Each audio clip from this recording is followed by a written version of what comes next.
So I named my firstborn son Moses, so guess which text I'm going to be preaching on today. You can't miss Moses and the burning bush. You can't pass over it. It's too big a story, and it casts too great a shadow on faith. It's really what we call a call narrative. That is a moment where someone is called by God to serve, called by God to do ministry, called by God to do something extraordinary. And what usually happens when we talk about call narratives is the first thing that happens is someone comes to a priest and goes, "How did you know you wanted to be a priest? What is your call story?" So I'll tell you real quickly my call story, and maybe it will help unpack a little bit of Moses' call story and in turn, our call story. I was about 11, 12 years old, somewhere in that range, and I was at a school in Memphis that was Christian/evangelical in nature, and we had a Bible class that has helped me enormously as an Episcopalian because my Bible class consisted of one thing and one thing only. That was, we got a Bible verse, we went home and memorized the Bible verse, and then we came back and we wrote out the Bible verse. I know all of my Bible verses from memory, not from the Episcopal Church, but from my evangelical 5th grade Bible class. That's where I have all that memorized and all locked in here. It's helped me. But I remember when I was about 11, 12 years old, something like that, reading the story of Samuel. Now, if you don't remember the story of Samuel, that's another call story, a story where basically he lies down and he hears his name called and he goes to the head priest, Eli, and says, "You called me." And he goes, "I didn't call you. Go lay down, rest."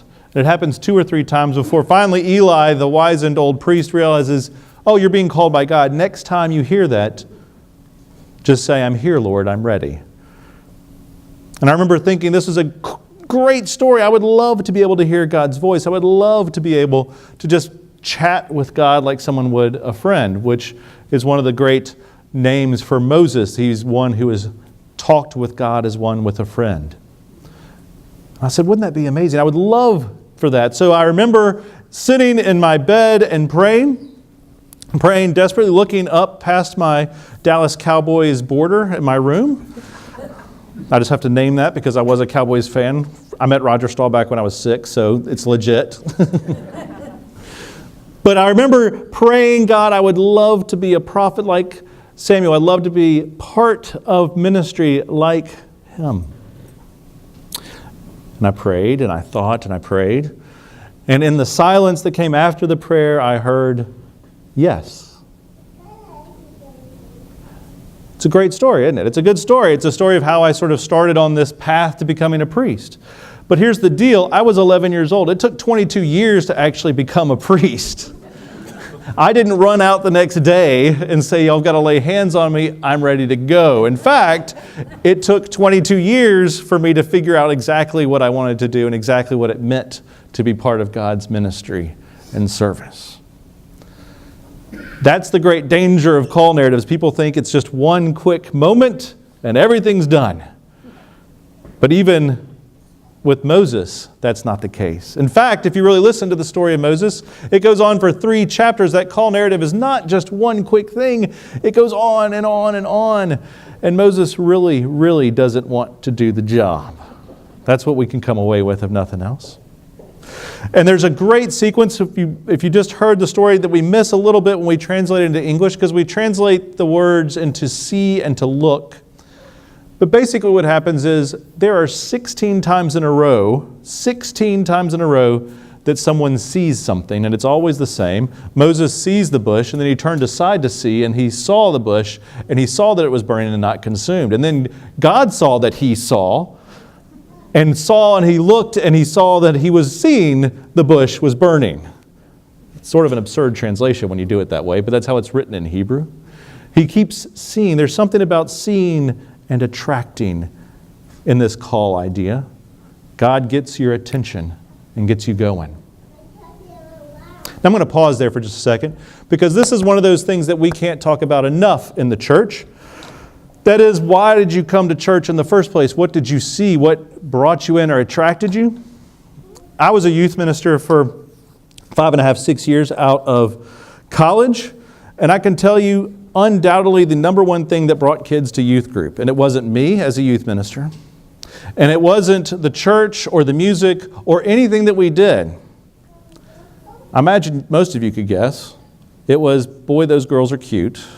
My, those boys are handsome. It had to do with seeing something else, whether it was planned or not. I would put money that a decent number of people here came to church because they got married to someone who was an Episcopalian, or you got married to each other and this was the closest branch you could figure out between the two of you. One of you was evangelical, one was Catholic, and we were the negotiated sinner. That's okay. Here's the thing about call narratives and about seeing. God will use anything to get our attention. He'll use anything to try and draw us in and make us part of His plan. So, Moses sees the bush, he turns aside to see, and then you have this sequence that, thanks to Charlton Heston and company, we really simplify a great deal. In the movie version, God speaks from the bush, Moses, and he goes, I'm ready to go. It's sort of immediately Charlton Heston's like, I'm ready, and off he runs. There's nothing to it. God calls from the bush, Moses runs. Except for, if you really listen, that's not how it goes. He says, I am the God of your fathers, the God of Abraham, Isaac, and Jacob. God gives His full name and power and all the might. And he goes, ooh, yeah, I don't know about that. I don't know your name, God, so maybe you could give me your name. And he goes, okay, great, I am who I am. Tell them I am who I am. That's who sent you. Yeah, that's great. They aren't going to believe me unless I have a cool magic trick, God. I need something to show them. And so God goes, great, you see your stick? Yeah, throw it on the ground. Boom, turns into a snake. Hi, that's a cool party trick. Now pick it up by the tail. It's a stick again. Cool trick, awesome. I'm still not going, God. It seems absurd, and I'm playing it to the extreme, but that's actually how the story goes. He literally is coming up with any reason he can think of. Okay, I know your name now, and I got a cool party trick, but it turns out I stutter. You know that, God. I'm not really good at speaking. I stutter a little. I get nervous with people. And he goes, great, get your brother. He can speak for you. Over and over again. There's actually 8 different ways Moses says no to God in the negotiation. He and Aaron go off to Pharaoh and say, let my people go. And Pharaoh says, no. And so Moses goes back and says, see, I went, it didn't work. Literally, you could go back and read it. I went, it didn't work. Sorry, God, I tried. And God goes, yeah, get back out there. You're not done. This is the reality of ministry. This is the reality of actually being a Christian, a person of faith. You get called, you see something that attracts you, something that draws you in. God sort of says, come on, let's try this. And sometimes it works, but more often than not, it doesn't work. It's bumpy and it's uncomfortable and it's just sort of weird. I've done ministry now for 20 years. I can guarantee you, most days I go to work, I know I will mess up most of the time. Not because I'm trying to mess up, but just because that's how it works. Sometimes you go out there and it works perfectly, and sometimes it just doesn't. The best way to explain this might well be what we've witnessed in the last week with Hurricane Harvey, with all the stuff that's been going on in the news and social media and all that kind of stuff. We've seen people do amazing things, and we've seen things being sort of stumbled and bumbled and messed up. I saw a great meme, though, that said, I don't know what else I learned about Harvey, but I've learned 3 things the people of Houston can count on. That is the guy with the furniture store. He can be trusted. HEB can be trusted. And rednecks with boats can be trusted. And I don't say that making fun of any of those 3 people. It's true. We watched them go out and do what they could do. They saw that there was a need. They took what they had and they went and did it. No one asked. No one demanded. They just went.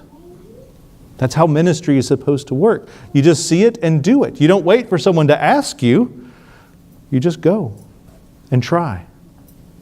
It's easy to point to Harvey and say, there's the big things. But the reality is there's a million things that happen in each of your lives every day that are those burning bush moments, those invitations from God to be part of making this a better place, making this world a more sacred and holy experience. It sounds crazy, but that's actually exactly how God calls us into ministry. Not usually with big burning bushes and fire but through little invitations where we just see someone who needs our help, and then we help.